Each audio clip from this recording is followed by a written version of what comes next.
Most people offer most of their vibration in response to what they are observing. So then, because observing good things makes you feel good and observing bad things makes you feel bad, then you set out as individuals and as cultures, certainly as governments, you set out to try to control the circumstances because you've already proven to yourself that attention to that good feeling thing makes me feel good and attention to that bad feeling thing makes me feel bad. So I guess we should just all, you say, control the circumstances so that we can feel good about more things. And then you battle endlessly about the way those conditions should be. Don't you? This is my land. This is my land. No, this was my idea. No, this was my idea. And as you scramble around battling with one another without even meaning to, you hold yourselves outside of your vortex of creation and you disallow by your attention to what is everything that you've put there, everything that you own, everything that you deserve, everything that you're worthy of, everything that's queued up for you, everything that has been assembled, all the cooperative components to everything that you've been asking for have already been assembled. You're the only missing component. So the question that we really want to get to the heart of as we are chewing together today is, are you a cooperative or an uncooperative component? And here's an easy way to know it. If you're frisky, you're cooperative. If you're ornery, you're uncooperative. If you're happy, you're cooperative. If you're unhappy, you're uncooperative. If you're joyful, you're cooperative. If you're pessimistic, you're not cooperative. If you're ornery, you're not cooperative. If you're overwhelmed, you're not very cooperative. If you're fearful, you are so uncooperative. And many of you would say, but I have reason for my fear. And we say, doesn't matter. You're uncooperative to your own cause. But I have reason to feel this way. I've been watching CNN and I know what's going on. You want me to be oblivious? And we say to that, we want you to be oblivious to the things that make you feel ornery, that make you feel fearful, that make you feel unhappy, that make you feel pensive, that make you feel angry. We want you to be oblivious to them while you are aware of things that make you feel better. But we've never known anyone who could just withdraw your attention from something because, first of all, your attention to it is the reason it's close by. And the reason it's close by is the reason you're giving it your attention. Sort of a cycle of attraction. And have you noticed that cooperative components are being assembled around whatever attitude you have about anything? Do you know that you could pick some subject that you're really bothered by and start talking about it? And before you know it, other people, even strangers that you've never talked with about this before, would suddenly be talking to you about that. And then all kinds of evidence showing you that you are a cooperative component of unwanted things would begin showing up in your experience. This law of attraction is so consistent and will give you constant feedback about what's going on with you. So it is really true that you get what you think about. You are source energy, and a part of you came forth into this physical body.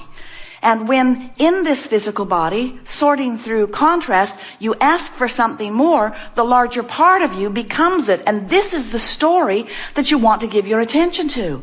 We want you to understand that when you get it, that there is a vortex of creation that is spinning, that includes all that you are, that holds with it the energy of source. And when you take the time to line up with it, then you begin to understand that the only thing that is happening to you ever is that you are letting yourself be all that you've become or not.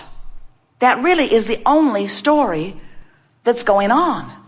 Because if life hadn't caused you to expand, your not going would not make you feel negative emotion. The only reason that you ever feel negative emotion is because life caused you to cause the source within you to hold a different broader, bolder, bigger, lovelier stance of being, and you, in your attention to whatever you're giving your attention to while you have negative emotion, is not letting you get up to speed with all that you have become. Creation, everything that you feel, every emotion that you feel, and everything that is happening to you is happening only because of your relationship with who life has caused you to become, and you're allowing it or not. So rather than spending a lot of time talking about all of these points of attraction that could be going on, there are people who are sick with this disease and people who are sick with that disease and people who are having this trauma and this trauma, all kinds of things happening in the scope of human events. You look around, you see it all. But none of that is consequential. What is consequential is this vortex and your relationship to it. If your vortex is spinning as it is and you are holding yourself in fear or anger, you're so far from your vortex that there is a contradiction within you that has this really strong negative energy moving through you, and you don't feel good. When you get over into the vicinity of hope, closer to your vortex, you feel so much better because there's less resistance within you. And when you get into the vicinity of hope, your vortex will frequently take you in. And when you get in, oh, you're going to have a good ride. That's that feeling of elation. The best feeling in the world is moving into the vortex. The exhilaration that you feel, the feeling of passion. And of course, once you get into the vicinity of hope on several subjects and your vortex takes you in, now inside this vortex where you have clear view, now you begin to understand. You begin to know. You begin to believe and know. And that is an emotion that we don't have to tell you, you know, is sublime. That feeling of knowing your value and worthiness. So here's the easiest way to explain this to you from a basis of universal laws. And as you understand this, then everything that you're living or everything that you're watching anyone else live will begin to make sense to you. So here's the best way of explaining this. You are more than you see here in these physical bodies. You are source energy. And before you came into these physical bodies, you were source energy. And even though you are here, focused in these physical bodies, there is a larger part of you who is focused in the non-physical. Now, many of you have been calling that part of you God, but we want you to understand that there is a vibrational attitude of you that exists in the non-physical while you are here focused in this physical body, who is the holder of all that you have become. Certainly the holder of all that you were before you were born into this physical body, but the holder now of everything that you have expanded to since being here. In other words, when someone was rude to you, you wanted a nicer world. And when you ask, your inner being, the source energy part of you, embraced that idea and held the idea of it purely for the creation of it. When you don't have enough wellness in your body, and so you ask for more wellness, that non-physical part of you takes that idea and holds steady the vibrational attitude of that. Everything that you know that is now physically focused was at one time, prior to the manifestation, vibration. And vibration is the beginning of everything that you know that is manifested. So it is important to realize that when you don't have enough of something and you ask for more of it, you send forth, we're not kidding you even a little bit, a vibrational rocket that the source energy part of you holds and becomes. That's why we can tell you unequivocally that when you ask, it is given every single time.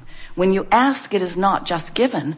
When you ask from your physical format and you send forth a rocket of desire, the non-physical part of you embraces that desire and becomes it. And because everything is vibrational before it is manifested, you have to understand that that vibrational beingness is done. In other words, the precursor to the manifestation is already in place. So now what happens is that law of attraction responds to this powerful vibrating force that is really who you are. You sometimes think that when you ask for more money, you are the creator of more money. But it is much bigger than that. You are the creator of you, a more prosperous you. When you ask for a relationship, you might think that you are the creator of a relationship, but what you are the creator of is you within the relationship that you are desiring. In other words, we cannot find a stronger way of saying this, and so we're just going to leave it to you to hear it. We'll say it many, many, many times. You are the creator of your reality, which means you are the creator of you. You are the creator of you and your experience and your relationships and your body and your prosperity and your clarity. You are the creator of your relationship with everything that exists. You are the creator of your reality. And we so, in these hours that we are together today, want to draw your attention to this vortex of creation. Because every time you know what you don't want and you ask with greater clarity about what you do want, you add to this beingness that the source within you holds steady to. And law of attraction gathers, and these are the most important words you will ever hear, all cooperative components. So you have a vortex of creation, an assembly of all things wanted, circumstances and events, other people, attitude, information, everything that is necessary to satisfy the questions you're asking, the problems you're looking for solutions for, the creations you're creating. Everything is being assembled for you. In fact, vibrationally speaking, it is done. If we can get you to accept the reality of this vibrational reality, and if we can attract your attention from the reality that you are counting as reality. In other words, you often don't want to count it until it's manifested. You don't want to count your money until it's in your bank. You don't want to count your lover till in your bed. You don't want to count your prosperity or well-being until it is manifested where all can see it. And we want you to learn to see through the eyes of Source. We want you to come into, vibrationally speaking, your vortex of creation so that you can know your prosperity in the moment that it is a vibrational reality. And once we are able to, you might say, distract you from the reality that has so much of your attention and call you into the vibrational reality that is the precursor of your next reality, you're going to break loose into a whole new creating pattern.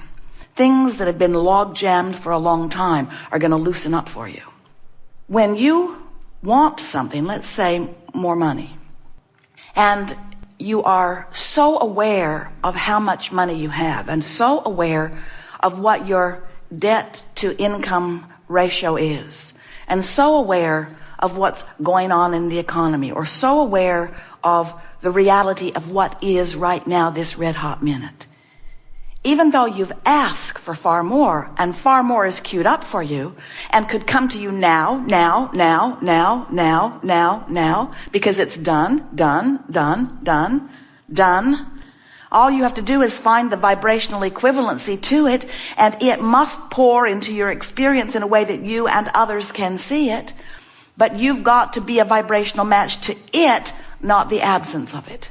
And the tricky thing about being the realist that you've been objectively trained to be is that when you truthfully tell it like it is right now, and train your vibration into that thought, which makes it that belief, which makes it that expectation, which makes it that point of attraction, you hold yourself away from your fortune that is waiting for you only because of a little sloppy focusing.